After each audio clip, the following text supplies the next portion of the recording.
देखु कटक महानगर निगम रे जो जिम इक्विपमेंट किणा जाइए 5 कोटी टकर दुर्नीति होता बर्तमान से पुणी से जिन दोहराऊँ जिम इनस्टलेशन कला बेले दुर्नीति और ये दुर्नीति मो वार्ड में 51 नंबर वार्ड रे मु बिना रिक्वेशन मोर मु जानी कि गोटे जगार जिम इक्विपमेंट इनस्टलेशन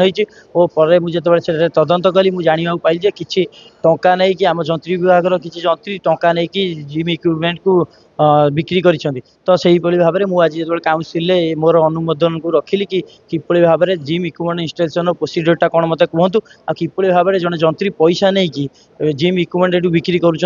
तो पाखे किसी आज उत्तर नाला तो उत्तर न देकी सी मन इच्छा काम करुँच बिना नॉलेज रे किपरि भाव में यह ही मोर आज प्रश्न था। देखु ये जो अभियोग मु 10 दिन है आम एक्जिनर को भी कहूँ कि किपरि भाव में जो इनस्टलेशन करा जायछि तार मत विषय किसी जनातु कि जो दुर्नीति होती तो क्या मध्यम यहाँ मुझे पचारि से मत कौन उत्तर मिल नाला जो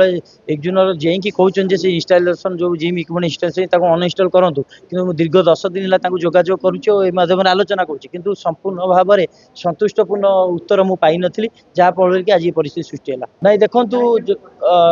जितेबाला लोक मैंने भोट आमको देती भोट देवा आम वार्डर डेभलपमेंट दायित्व आम उपर दायित्व अच्छी किंतु जितेबाला से ही लोक आमको कहते आम कटक महानगर में टंका देकी जिम इक्विपमेंट किणुचु आठू दुखद घटना किसी ना जदि लोक आम भोट देते आम ये करें तो आम सम्मान हानि भाया कम होदी ये सब अफिसर मान राज चलो जब कर्पोरेटर किसी भूमिका ना तो आम ये कौन आसी बसबू आज्ञा तो से हिसाब से मुझे कहली जब आमर किसी भूमिका ना तो आम भी कर्पोरेट काउंसिल हल को कक्ष त्याग करी।